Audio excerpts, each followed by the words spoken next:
Shout out to Port Erin Library, next to the dry cleaners.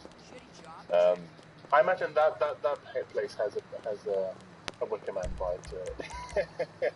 It's a bit more like sort of pebble dashed northern town, but then like there would be like a wicker, I don't know, a wicker angel of the north. Right. Maybe something like that. But then you also have the slightly sort of weird accent that you can kind of place, but can't. I didn't realize the Wicker Man was set in the Hebrides. Yeah, they didn't lean too heavily into. I'm not sure how authentic the accents were, but I guess they were comprehensible. They sounded a lot like the accents I've heard from the Outer Isles. Right? They have this weird Scottish accent, with the R's roll a bit shorter. A lot more Gaelicized, that's for sure. I had photographs taken for the Guardian once by this photographer who's quite well known, I think. He's from the Isle of Harris or Isle of Lewis, or one of those, and he sounded like they do in The Wicker Man. Oh, good. It's authentic. Phil and listeners, if you like good folk horror, highly recommend Ben Wheatley's A Field in England. Okay. Is that a movie? Yeah, with Michael Smiley and Reece Shearsmith and some other guy. It's my list. It's really fucking good. I just think it's one of the best films I've seen, and it's really good folk horror. It's all in black and white. Lovely. It's really, really good. Yeah, it is nice. But Phil, my library quest failed because everyone in there was sort of, libraries suit the needs of their community, and in my community, the need is for to cater half the library and 2/3 of the library entirely to children. Mm-hmm. The children of the borough, rightly so. We selling? 1/3 of the library to people who need to learn English or figure out how to fill in quite a lot of official forms. Yeah, that's it. My sister is a librarian in Bristol, and we're all very impressed and proud of it, because it's a very difficult thing to do now to become a librarian, because there are just so few jobs. Yeah. So it's highly competitive. And but it sounds like the work of a modern day librarian in the UK is really helping people file applications for right to stay, or asylum, or learning English, or a lot of filling government forms and help with computers. Because for a lot of people, it's the only place they can get a computer with an internet connection and something. Get online, yeah. So that's the main, and as you say, so that's the main goal. So then I thought I should probably not sit in a chair here with my MacBook here. I'm writing jokes about my pub. What are you guys doing? So I'll make space. I'll go back to the cafe. The cafe is fine. I'll sit there. Was it that level busy that you were sort of taking up space? It was fairly busy. It was just more that the whole thing felt like this is not what this space is for. So I thought, yeah, fair enough. Yeah, the vibe was nice. The vibe was off. The vibe was off. I can also. Sorry, everyone. The vibe's off. That's what you do. That's what you say really loud thing when you get up at the library. And I tip over a massive spiraling shelf of kids' books. Sorry, everyone. The vibe's off. Clang. I point at it on the floor. Vibes off. I point from all the kids' books on the floor. You knock over one of those ladders on the wheels that the librarian's on the top of. Whoa! Vibes off! Vibes off! I'm pointing at all the scattered kids' books and the librarian on the floor going, ooh! Pointing from them. 1, 2, then back at me. Vibes off. Vibes off. Vibes off. And weirdly, everyone using the library is just nodding really slowly, like, nice, right. You've also recently seen a suspenseful film that you quite liked. I've seen 2. Which one are we talking about? Oh, the one about the restaurant. Yes, The Menu. Yeah, is it good? I really liked it. It's a comedy. It's a horror comedy. Horror com. It's a comma. It's a comma, but it's got Ray Fiennes in it being unsettling, which is one of my favourite Ray Fiennes. He's good at unsettling. Yeah, for sure. in there, being unsettling with his little blue peepers. Yeah. And guy who I can never remember who he plays, but always plays a sort of little American worm. What's his name? What, is this? Who is this? The boyfriend character? Yeah. Oh, I don't know. I always think of him as like Cornelius or something, but he's not. He's in like the. I always. Oh, Nicholas Hoult. Yeah, Nicholas Hoult. There you go. Yeah. He's always like a little dweeb. Yeah. Yeah. There's something sort of unsettling about him. Again, blue peepers. He has blue peepers, and also his upper lip is very close to his nose. Yes. That can often. Yes. That creates a sort of constant smile that can be quite unsettling. Oh my god, he was in Mad Max Fury Road. Was he the bald gremlin man? He's the guy who says, "What a lovely day." That's him. Oh my god. Oh right. Oh yeah, I didn't realise. Yeah. Well, he's very transformative then, and like every popular British actor around our age, Phil, he was in Skins, I'm seeing. Yeah. That's very good. Skins.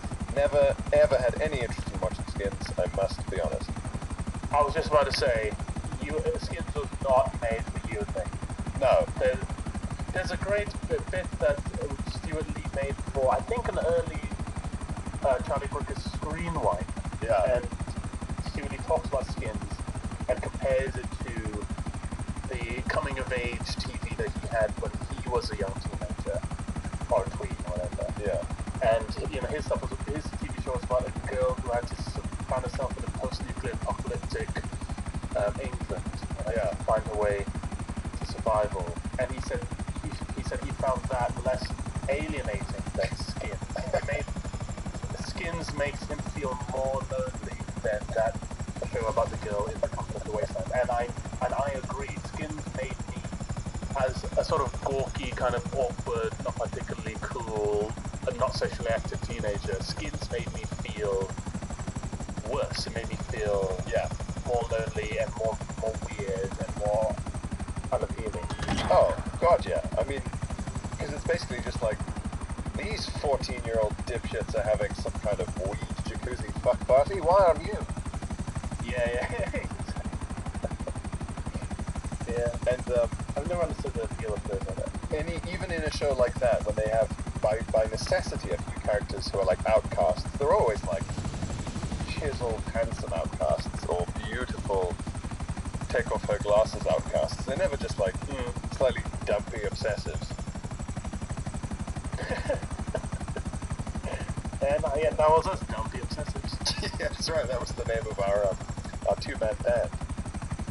We were Dumpy Obsessives. We were the Schlubby Anoraks. We were the Dumpy Obsessives and a couple of anoraks, and we both played the drums. That was it. Drums only band. Yeah, man. But Nicholas Watch Hoult that. is a good actor. Yeah. Yeah, but it wasn't for me. You watch that, and as you say, you just think, I'm already not really going to parties when I'm sort of 14. Yeah, it felt like a TV show made for popular kids. Yeah.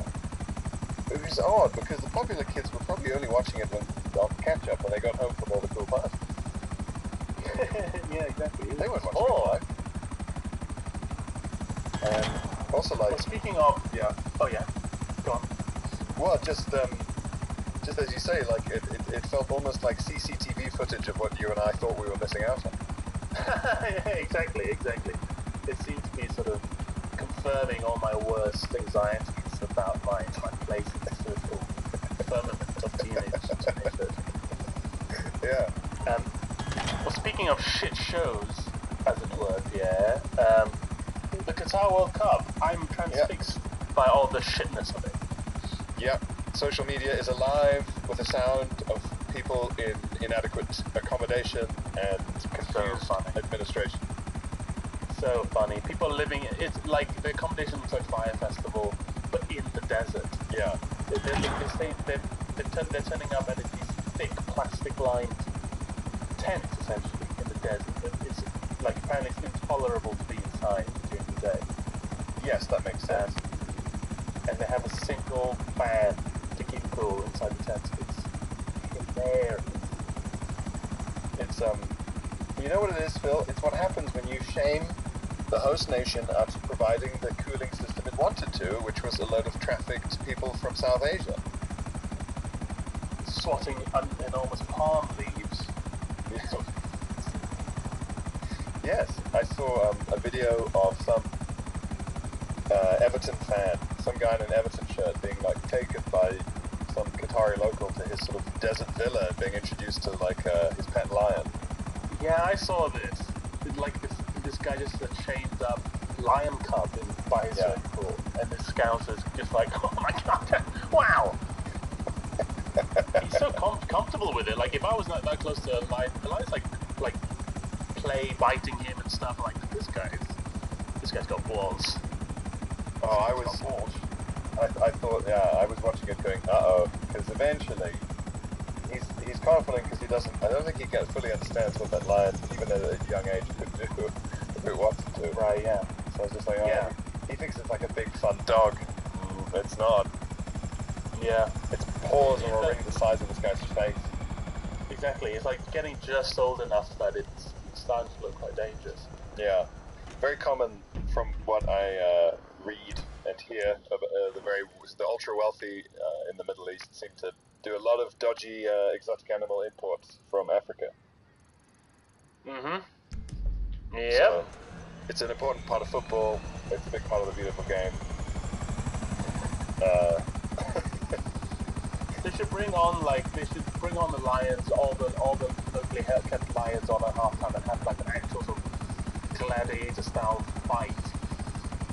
Yeah. Yes, yeah. The lions and the Christians. They just throw a bunch of Christians in there. Just fight the lions. Yeah. To just completely abandon all pretense and go, this is what we're like. Just to me really go through. That would be great. You see Saudi Arabia beat Argentina today. I was just trying to look up what happened to that. Did they win? Yeah, they won 2-1. Oh my god. Which is not good. Someone you want. That is gross. You hate to see a country that has a saber on its flag happy. It's not pleasant. You hate to see a country that beheads wizards win at anything, really. Yeah, it's a real bummer. So everyone's quite annoyed at Argentina. I'm quite annoyed at Argentina. Messi scores. They get a penalty in the first half, and it was, from what it sounds like, Saudi Arabia are really good at what's known as the offside trap, which means that their back four or back three, if how many defenders have, stay in a very straight line, so that it's very hard for the opposition strikers to get through without being offside. I mean, fundamentally, I probably misunderstood that bit. But so the Argentina scored 3 goals that were disallowed for offside. And fuck. Yeah, and then Saudi Arabia won 2 very good goals. They scored 2 very good goals in the second half. Oh wow. Okay, so that was like a little sneaky tactic. Yeah. It looks like they're good. Well, they're very motivated because if they don't win, they're probably one of their relatives is probably gonna have a bit of them chopped off. It's good motivation when you know that you live in a country where people are regularly beheaded. Yeah. I'm just looking up and checking my sources. I say they didn't behead a guy for being a wizard. It was on charges of sorcery and witchcraft. Not the same thing. Yeah. So be fair. Yeah. Don't characterize them, please. Yeah. In Saudi Arabia, football is actually named after the 2 pieces they cut off first. If you lose. And you don't want to know what they call arm wrestling. That really is. It's just wrestling, but if you lose your fucking arms.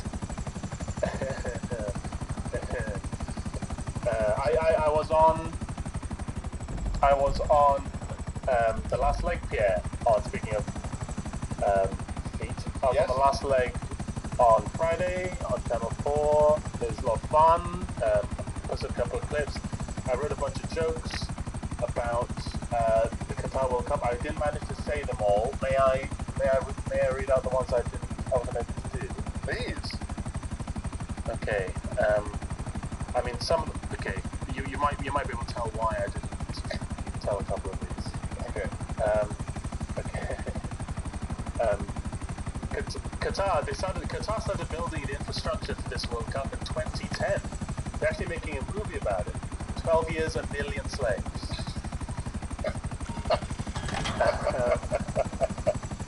What else here? That's great. It's, you know, performing, because the Black Eyed Peas and Robbie Williams performing in Qatar. And a tough gig, Qatar. You don't want to do too well, because if you steal the show in Qatar, they cut your hands off.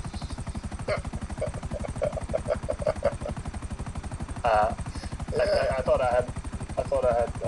Oh no, I had another really. Oh yeah. The logo. I don't know if you've seen the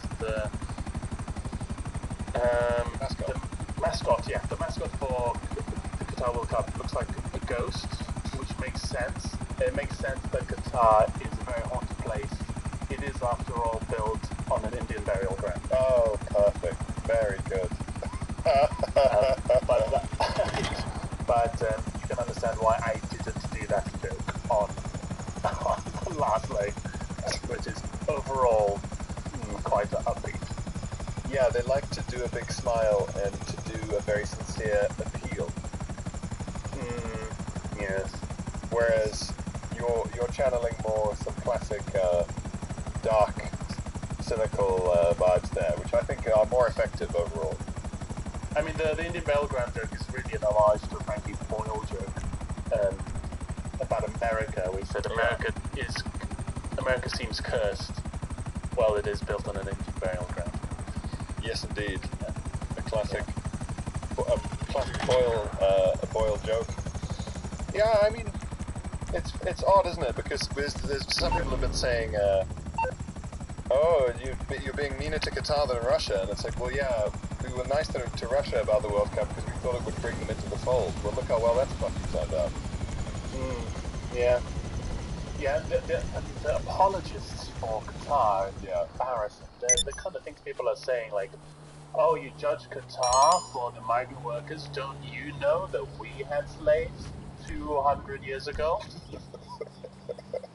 And it's like, how thick do you have to be not to appreciate the difference between having slaves 2 centuries ago and having slaves now? One is clearly worse than the other.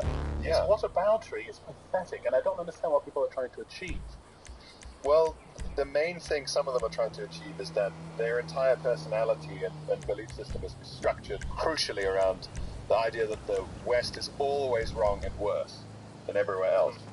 So if there's ever an instance where somewhere else is worse than the West, that's just not permitted, unless they are an ally of the West. Yeah, right. Because then they are part of the West, and then they are bad. So Saudi Arabia is bad because it's friends with America too much. Whereas if America switched alliances from Saudi Arabia to What you need, boss? Some wheels? I can bring them around. Iran would then become bad, and Saudi Arabia would become noble desert Okay, I got stuff to do. Yep. Yeah, and then, you know, Qatar, they're not dumb. They know how to play into this. They're saying things like, you know, everyone is welcome here, but we do ask that people respect our culture. Which is a clever way of putting it. Because, I mean, but it looks like their culture is homophobia and slavery. Because that's the things they apparently don't want people criticizing. Yeah, they don't want anyone to mention the truly evil things they do. And they are very clever because they've invested hundreds of millions of bajillions into the West in order to precisely limit this kind of thing. Yeah, and the backtracking has been... One thing I wonder about this is who's going to come out of this debacle of a World Cup more embarrassed, Qatar or the West? Qatar or... I mean, FIFA's already, you know, morally bankrupted, everybody knew that, but who's going to come out of this worse? Qatar or, say, England, who made a big proclamation about wearing this rainbow armband in support of LGBT people, and then when FIFA said, you'll get a yellow card England went, oh, all right, we won't marry it then. Yeah. Hold up. Apparently, that's pretty embarrassing. Apparently Denmark's still going to do it. They just said, well, we're going to do it. Fuck you then. Really, that'll be impressive. It's so embarrassing for England. I mean, this is the embarrassing thing, right? So England's first match was against Iran, and there was talk before this of like, you know, not only should we be boycotting Qatar, but should we be allowing our players to play Iran, considering what's going on over there? You know, should we make a stand by refusing to play Iran? And then England have this U-turn about the armband. Meanwhile, the Iranian captain says out loud on record that he stands with the protesters in Iran. When they play the Iranian national anthem in the stadium, the Iranian players don't sing it. And all the Iranian fans have flags saying women, women, peace, freedom, or the slogan for the revolution. So England end up getting shown up by Iran in the activism aspect. Yeah.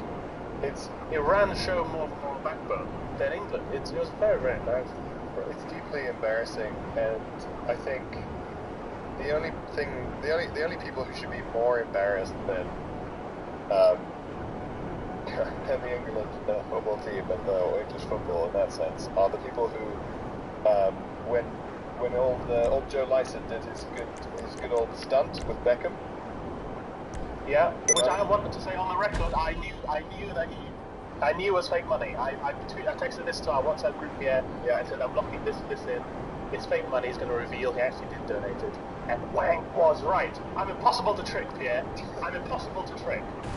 I thought he was already gone. I thought he was going to go, because he does this kind of, he does these cool like awareness raising stunts quite a lot. I thought he was going to go full punk with this one, but I was wrong. It's still good, but the people who should be the most embarrassed, Phil, are all the people who tweeted about it going, oh, it's a disgrace. What about the cost of living? And all the right-wing pundits who are like, oh, what an outrageous waste, you're going to do it to the poor. And you go, oh, really? You think the poor should have free money? And they go, well, no, obviously not. Like, if Lycett had tweeted a picture of him wearing a used Rolex, no one would have said anything. What do you mean? As in, if he'd spend that money on a Rolex? Yeah. A used Rolex. You got to look at my new Rolex. The same. I doubt all the right-wing pundits would quote tweeted him going, outrageous. They should give the Rolex money to the poor. Or even if he destroyed a Rolex on. People probably would have cheered him destroying the Rolex, even if it had cost $10,000. Also, Phil, you and I, unlike a lot of the public, or perhaps even like unlike some of the right-wing commentators, though I don't think so. You and I know how much PR for anything costs. So awareness raising, selling tickets, whatever, just trying to get headlines is basically impossible. And I mean, like, if you think you could get a front page in various newspapers for $10,000, you're a fucking idiot. That's an incredibly efficient per pound. Yes, cheap. Oh, cheap. yeah. For that level, yeah. To get on BBC News. Like, to get on BBC News, what, 3 times? Front page zero. For 10k is very, very cheap. It's true. It's true. Also, I read, and this might just be Twitter nonsense, but I read a comment saying that the Bank of England will actually just replace destroyed cash. I think that's true. I don't think it's true in the sense that they keep track somehow of destroyed cash, but it's true in the sense that if the money's no longer in circulation, it sort of invisibly floats back to the Bank of England. Right. Okay. I'm not sure, but it doesn't matter, because we don't have any money anyway. Yeah, it's true. By the way, quick recommendation on Radio 4. We need sounds. There's Tim Harford, who's very good. I've learned a lot from him. He's done some mini-series about explaining the economy, basically going back to basics, explaining things like inflation and what banks do and all this sort of thing. It's really good. I think it's called Explaining the Economy on BBC Sounds. Highly recommended. This is the only 15-minute episodes, and you kind of just learn the basics. It's very good. So that's what I've been doing. Anyway, Pierre, I think we should probably get some correspondence. Yes. Hos optimalt kvalitet og bedste øjeblikke som lydbøger. Design dine egne produkter til yndlingsbilleder, personlige julekort, kalendere, fotobøger, fotolagret tøj og meget, meget mere. Lav dine egne julegaver direkte i appen eller på optimalprint.dk. Gå ind på optimalprint.dk og se de fantastiske Black Friday-ting. Hej, det er Sara fra Boldekurs podcast tæt på. Jeg samarbejder i øjeblikket med Samsung TV, der har fantastiske tv'er til hvert rum. Uanset hvad din stil er, kan du finde et tv, der matcher din indretning og dine behov. Du kan få et tv, der passer ind, eller et tv, der skiller sig ud. Jeg vil præsentere dig for nogle af dem og få Samsungs QLED-teknologi. Find ud af, hvilket Samsung TV, der passer til dig, ved at lytte til min podcast, eller tjekke tv.samsung.dk.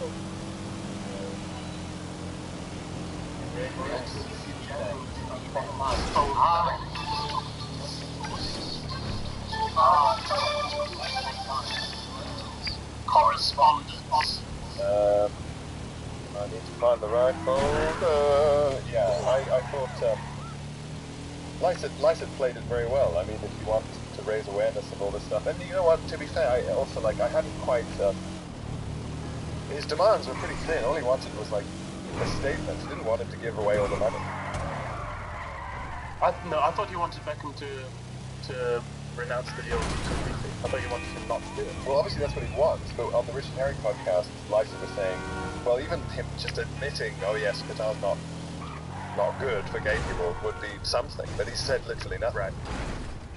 So, yeah. It wasn't like he was even meeting us in the middle, you know. Right. Like, it's not insane to go, I don't like these laws or whatever. And, you know, once you're already worth £400 million, do you really need to film a load of adverts where you go, oh wow, million, while someone's sort of gestures vaguely at the desert? Yeah, it is peculiar. I think at first people said he was getting a deal worth £10 million pounds what Beckham was doing, but then I've also heard there's 150 million. It's actually much, much more. I'm sure it's, I mean, they basically have infinite money from what I can tell, so I'm sure it's as much as possible. And I don't know if I'm being stupid here, but what are the Gulf Arab states so rich from? Is it just oil? Oil and gas, yeah. Right, that is it. Yeah. And right, yeah, okay.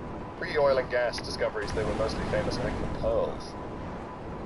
So when did the Gulf Arab states become very rich? When the early 20th century? Well, no, because they were still basically colonies at that point. It was when was the oil post-war? When was the oil found? I think the oil was found around then, but they weren't getting the money, buddy. Right. Yeah. You know. Okay. It was when they're independent and stuff, and there was the whole Gulf of Aden thing. Yeah. Gulf of Aden? Yeah, in the 50s. So I'm going to guess that they started really raking in the cash mid to late 50s. Saudi Arabia in the 40s had the big deal with the Americans. Okay, I get you. And then by the 70s, and I guess that's why, stuff in the films in the 70s and stuff, you start seeing sort of Arab dressed guys as a sort of new character on the scene, a very rich Arab guy. Yeah, that's true. It starts to become a thing around the 70s and 80s. Yes, that's true. Yeah, that's always a good way of tracking social change. Right, and then there's the oil. What's it? The oil. OPEC. But yeah, the OPEC crisis, right? In the 70s. Yeah. So yeah. Is that when the Arab states got together? That was 78. Yeah, the oil-producing economies and countries, something like that. Yeah, the Arab states, but also, I think Venezuela was in that as well. Anyway, Russia in OPEC? No, Russia's not in OPEC. No, I don't think so. Well, they basically held them hostage, the Americans. Yeah, it kind of helped Reagan get elected. Luckily, these days, rising fuel prices will never make Americans vote for a lunatic.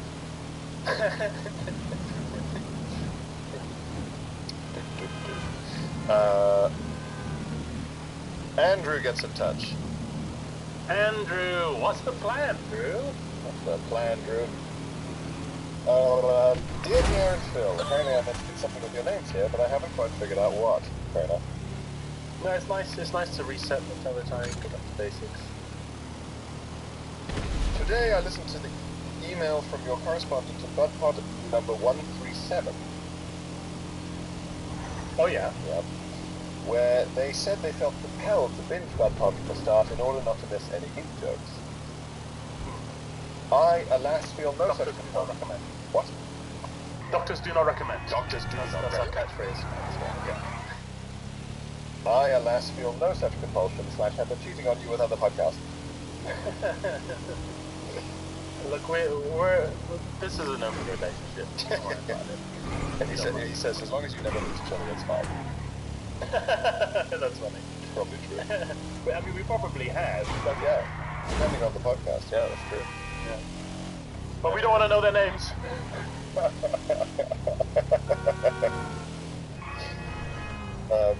I've only heard the episodes as they have been released since Edinburgh this year, where I saw Pierre and liked him so much I decided to research him further. I think this is a year ago now, just the other day. That's funny, the way to put it. Like, he likes you so much, he researched you, like, he tries to figure out how you work. Yeah, why he likes you. Yeah, like an unusual dish. What is this? Yeah, he goes, like in those American movies, he goes to the library, and he goes to one of those computers that just has old newspapers on it. And he's like scrolling through old stories. The microfiche, yeah, but the colours are inverted, so the text is white and everything else is black.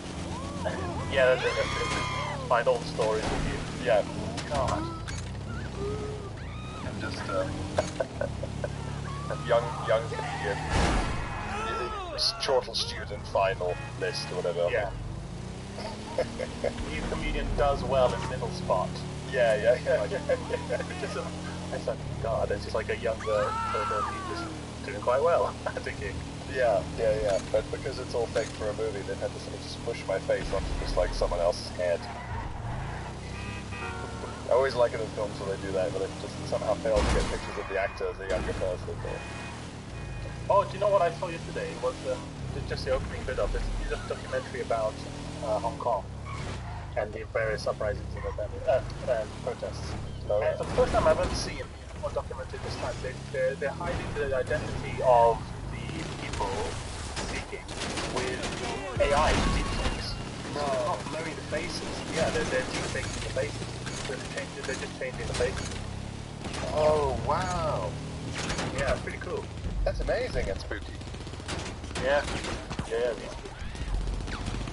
Well, Andrew says, as a casual interloper on the Bud Pod friend group, I can safely say that you have just the right level of in-jokes. Yeah.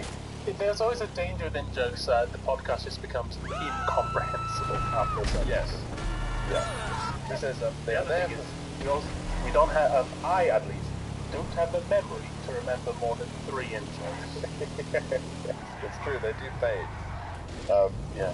Andrew says they're just the right level of in-jokes. They're there for those who appreciate them, but not the main event. And in a way, it's actually quite nice to not know everything. It's kind of like when a sci-fi or fantasy series hints at the fantastic world you never actually see. It gives depth. That's it. Sometimes the unseen is better than it's good, yeah. You can kind of piece together. What an in-joke is. Yeah, you can, yeah, exactly. Andrew says, like most people, I love a good in-joke when I'm an insider, but I always feel it's somewhat the fast food of comedy.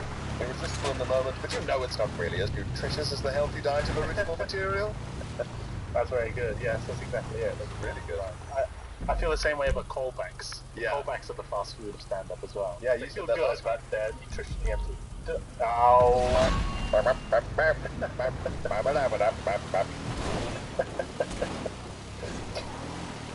the callback theme. Very good. It ended the part, yeah. Yes. I feel your show is a perfectly balanced food pyramid of the two, and long may it be thus. Anyway, boom and pee and so on. Am I doing it right? Yeah, pretty You are. You're nailing it, Andrew, I think. You're absolutely nailing it. That's a really nice email. It's a nice little piece of, like, very sort of critique. I like it. Very good, yeah, sort of dispatches from the new front line, the sort of new recruits. Yeah. It's a fresh pair of eyes, but it's a very useful thing to have. Yeah, I think that's right, and it's reassuring. Yes, it's reassuring to know that we make sense to someone who hasn't necessarily been interested from the start. Yeah. Yeah, We're about to hit 200 here. There's going to be a point at which it just becomes just physically unsafe to listen to the entire back catalogue. Yeah, it's sort of the kind of thing you can only do if you're trapped on some sort of space station.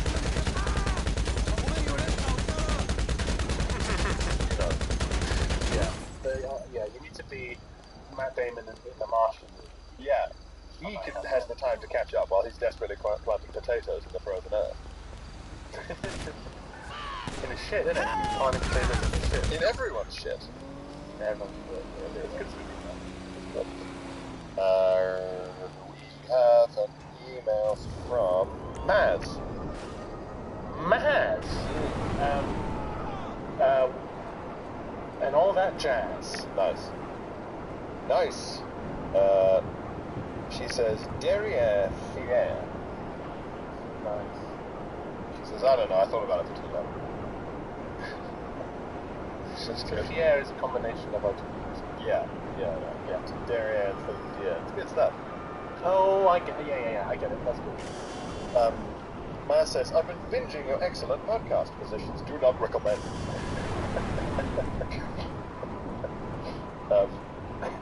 I've been binging your excellent podcast. Being a 40-something South Asian mum with greying hair, a very grown-up job, and a love of watercolour and crochet. Wow, what a full life. Very full life. Very good. Wow, rich. Crochet and watercolors. Yeah. So, being a 40-something South Asian mum with greying hair, a very grown-up job, and a love of watercolour crochet, an excellent candidate for coolest uncool, by the way. Everything is lame, but you can make some incredible things with a little hook. And sometimes crochet is called hookers. Oh, that's nice. That's fun. Yeah. So yeah, crochet for coolest and uncool. Yeah, right. Crochet and sort of crocheting sort of became kind of a hit, at least for our generation. About 2 years ago, 3 years ago. Yeah, something like that. So given all this, Maz says, I must fall at the very edge of your listener demographic, but this hasn't stopped me achieving full historian status. Oh, well done, Maz. Well done. Glad to hear that. And we don't know, I mean, we've not really done a census of the ages of our listeners. No. Well, from the correspondence, we do some, I think we capture quite a nice diverse cross-section of society. I think so. Maz says, I started in the latter half of 2021 and listening to you through a couple of the maddest years of recent history has made for a fascinating and entertaining time capsule. Yeah. Recently, my 8-year-old daughter made a bit of a fuss when I accidentally scratched her leg with my fingernail. I rubbed it better, only for her to exclaim, that really hurt, actually. Which caused my husband, also a podbud, and me to break into laughter. She was somewhat confused, and I had to explain we were just laughing at her pain. But how do you explain this podcast to a child? It's true. A week later, she heard Phil exclaim, it's all about the cunnilingus. Oh no. When my phone accidentally connected to the smart speaker in the lounge instead of my earbuds in the kitchen. Oh no. I managed to hit stop pretty quickly, and she was more alarmed by the sudden noise than the words, which she thankfully ignored. Anyway. Well, exactly. That's it, isn't it? When the young child, they don't know what it was. They can only read on the faces of the adults around them that they weren't meant to hear them.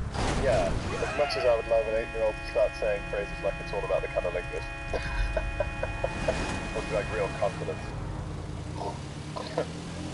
So, Maz says, anyway, here's what I actually wanted to tell you about. Many years ago, I dated a posh idiot. Yeah, we've met about it. He had some awful views and did some moronic things. Yeah. To give you an example, I was not expecting this.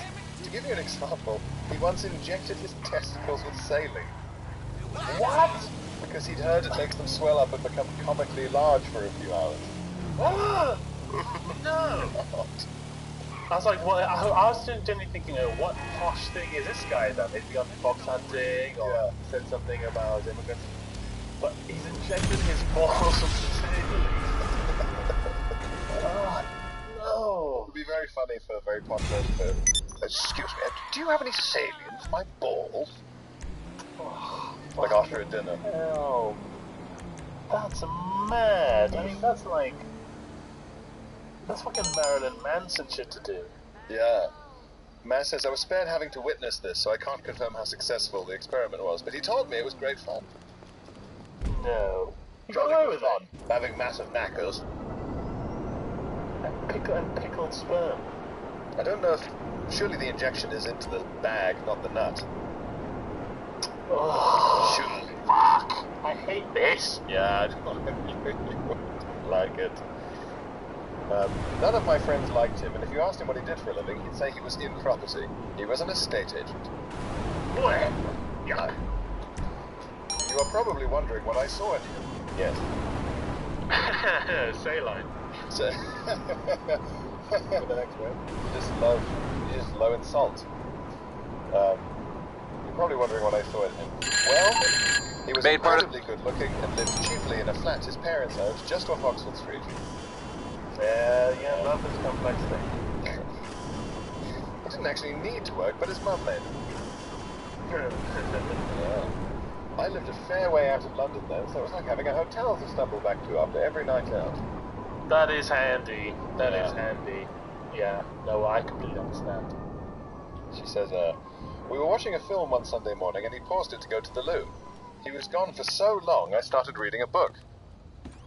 Did he take a syringe in with him? Chance? And a big thing of table salt. Just a pack of Malden. Yeah. I'll be back in a bit. Eventually, he came back looking very upset and asked me if I knew what the symptoms were of serious intestinal conditions. He also wanted me to look at something coming out of his anus. Yeah. I did not want to look at his anus, and I was quite certain that whatever was going on, he had caused it. Yes. I was, of course, correct, and figured it out after a minor investigation and without having to examine his anus. Okay. So that's impressive. That's like Columbo doesn't even need to see the scene of the crime. He can tell you from behind the door what's gone on. And what is it? Well, the previous day he had gone to a fancy deli and brought several slices of prosciutto. He arrived home and standing in his kitchen with no plate or accompaniment, he just ripped the slices apart and gobbled half the pack down like a big dog, hardly chewing the meat at all. Oh God, I'm feeling where this is going, and I really hope I'm not correct. He hadn't noticed the layer of cling film between each slice. Oh fuck! Okay, I didn't. I don't know what it was. Yeah. Later, halfway through pooing, he realized something was stuck hanging out of him. He reached down and pulled out a long bit of poopy cling film from his bum, believing his insides were painlessly but shockingly falling out. Just sheets of intestine. Perfectly rectangular. Oh my God, no! What? No! No! That's so funny. I like to imagine him saying no in that weird rounded London way. No! Oh no! No! He pooed a bit more, and then another strip began to emerge. With every centimetre he pulled out, he became increasingly convinced he was going to die. So he tucked the dangling bumworm into his pants and decided to come out and ask for help. Fucking hell. I mean, well done figuring out, Mez, because without the context of what he'd been eating the day before, it's a surprise. It's very homesick. It'd be hard. What have you eaten? Yes. Wait a minute. Maz says, once I'd Columboed, there we go, Columbo, yeah. Once I'd Columboed the situation out, he went back to the bathroom to clean up, and I got back to my book. Very cool. Koji Maz. P.S. In case you're wondering how it ended, he dumped me a few weeks later, assuring me